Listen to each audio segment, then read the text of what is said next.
Assalamualaikum warahmatullahi wabarakatuh. Perkenalkan, nama saya Rifki Muhammad, NIM 20205110, kelas keamanan sistem B.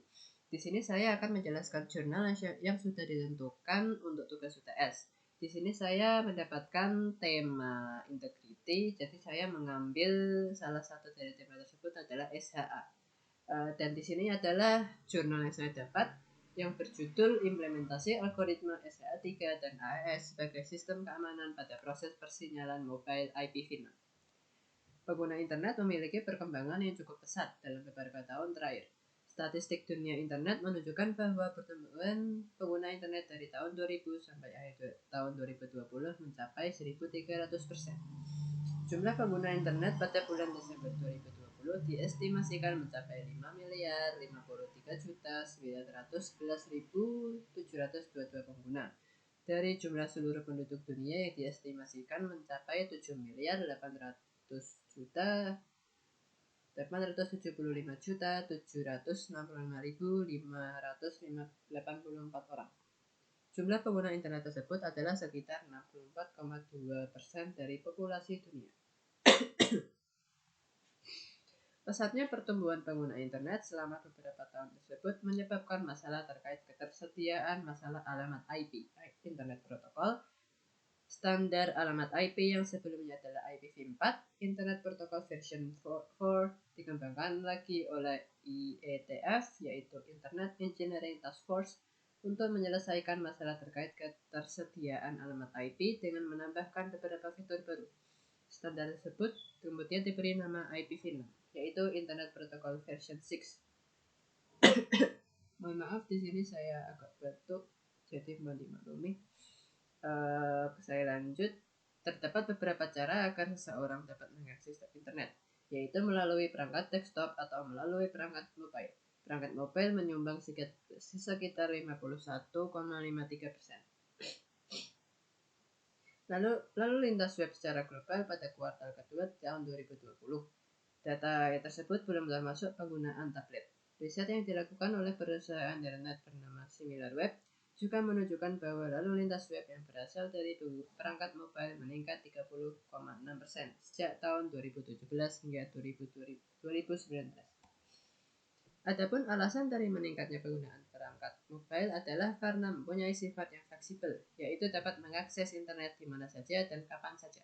Perangkat mobile ketika berpindah konektivitas dari satu titik ke titik yang lain dapat kehilangan koneksi untuk sementara waktu, sehingga tidak dapat mengirim atau menerima paket. Oleh karena itu, mobile IP digunakan sebagai protokol untuk dapat menjaga konektivitas walaupun berpindah saluran koneksi dari jaringan yang terhubung ke jaringan yang baru. Akan tetapi, komunikasi pada jaringan nirkabel termasuk pada MIPv6, mobile IPv6 berisiko terhadap serangan.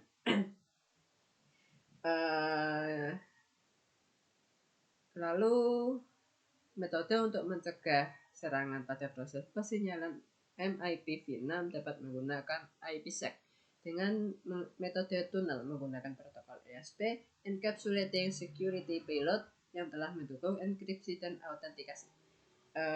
Terdapat beberapa metode enkripsi dan autentikasi yang dapat digunakan, di mana 3DS, Triple Data Encryption Standard, dan SHA-1, Secure Hash Algorithm 1, merupakan yang paling umum digunakan hingga saat ini.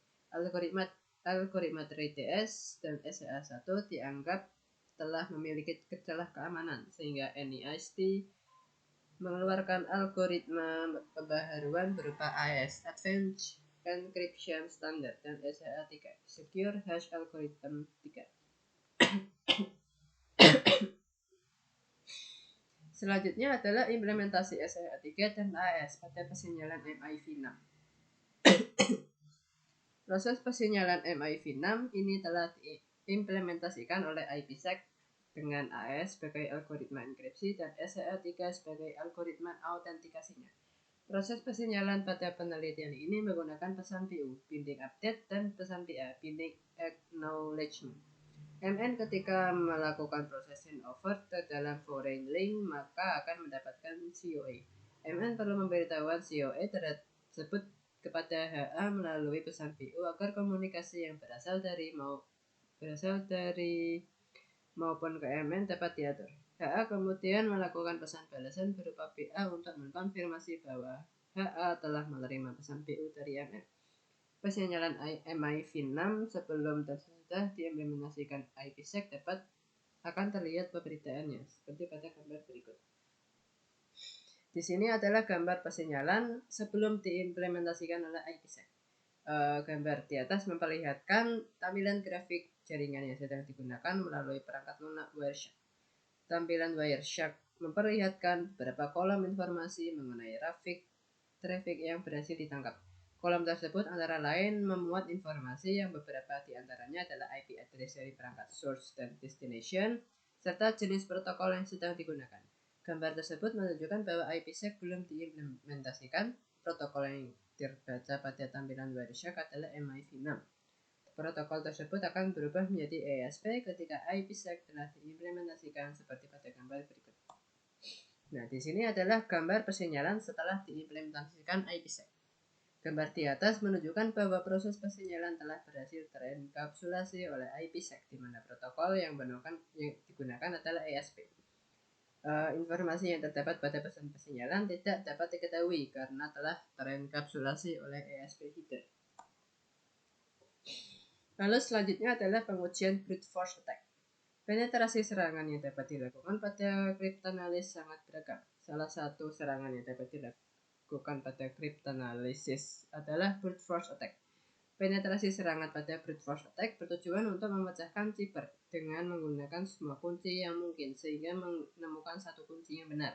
Misalkan terdapat algoritma enkripsi dengan kunci yang digunakan sebesar 128 bit, maka akan dicoba semua kunci yang mungkin, yaitu sebanyak 2128 kali hingga mendapatkan kunci yang tepat. Pengujian brute force attack pada penelitian ini menggunakan bantuan aplikasi Cryptool.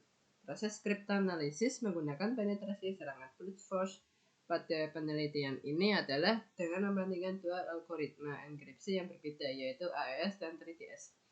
Pengujian dengan serangan brute force dilakukan terhadap file berekstensi PDF yang telah disiapkan sebelumnya dengan ukuran file sebesar 492 KB. File tersebut dienkripsi terlebih dahulu menggunakan algoritma AES dan 3DS. Langkah selanjutnya adalah melakukan pengujian serangan brute force pada algoritma AES seperti pada gambar berikut. Di sini adalah proses komputasi berdasarkan AES. Gambar di atas memperlihatkan proses komputasi untuk melakukan cracking pada berkas yang telah dienkripsi algoritma AES. Penyerang diasumsikan tidak mengetahui keseluruhan nilai kunci yang digunakan.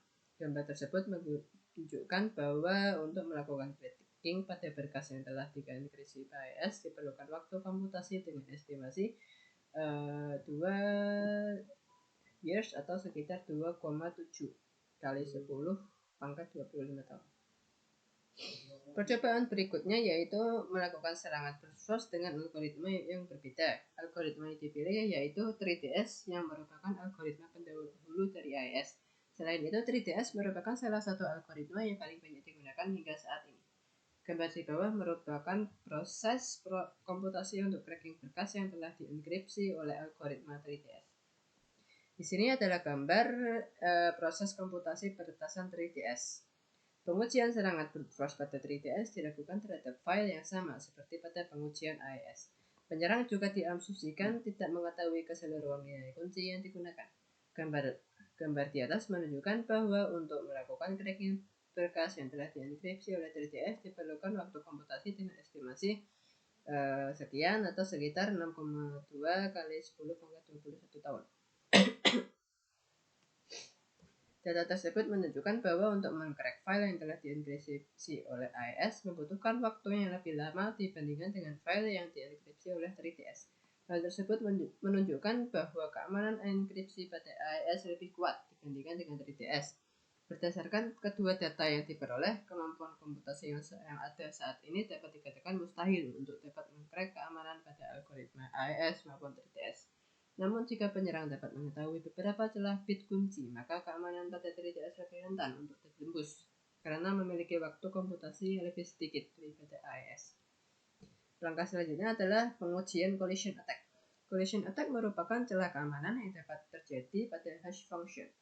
Fungsi hash atau hash function idealnya akan menghasilkan hash yang berbeda ketika diinputkan data yang berbeda. Namun dalam beberapa kasus fungsi hash, ketika data yang diinputkan berbeda akan menghasilkan hash yang sama. Kondisi yang demikian dapat dikatakan bahwa fungsi hash memiliki celah keamanan collision attack. Percobaan penetrasi collision attack pada penelitian ini menggunakan bantuan software Shell Collider.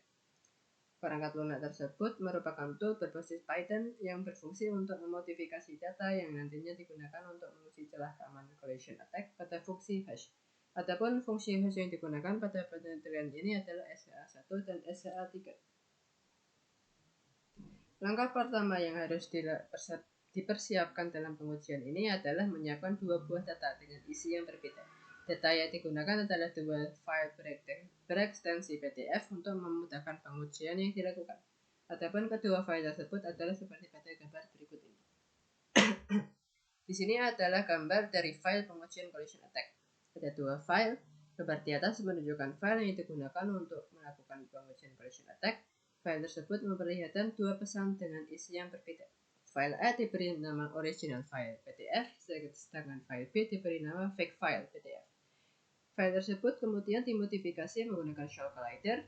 Kedua file yang telah dimodifikasi mengalami perubahan nama menjadi out original file PDF untuk file A dan out fake file PDF untuk file B. File yang telah dimodifikasi tersebut kemudian dilihat nilai hash-nya menggunakan hash function yang berbeda, yaitu SHA-1 dan SHA-3. Hal tersebut dilakukan untuk mengetahui apakah hash function tersebut mempunyai celah keamanan berupa collision attack. Berikut ini merupakan nilai hash dari kedua file menggunakan algoritma SHA-1 yang telah dimodifikasi. Di sini adalah gambar dari nilai hash file tadi menggunakan SHA-1. Gambar di atas memperlihatkan nilai hash dari kedua file ketika di hash function menggunakan SHA-1 dengan panjang hash yang dihasilkan sebesar 160 bit. Gambar tersebut menunjukkan bahwa setelah proses modifikasi melalui Shell Collider, file antara out original file PDF dengan out file PDF mempunyai nilai yang hash yang sama. Hal tersebut menunjukkan bahwa SHA-1 terdapat celah keamanan collision attack. Dua file yang mempunyai masukan berbeda idealnya akan mempunyai nilai hash yang juga berbeda.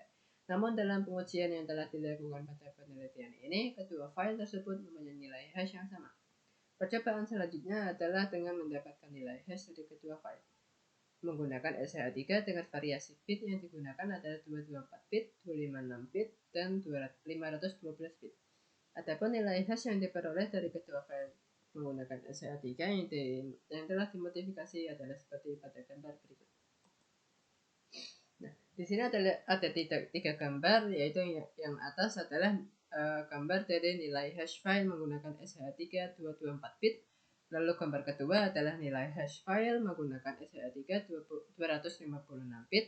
Dan gambar ketiga adalah nilai hash file menggunakan SHA-3 512 bit.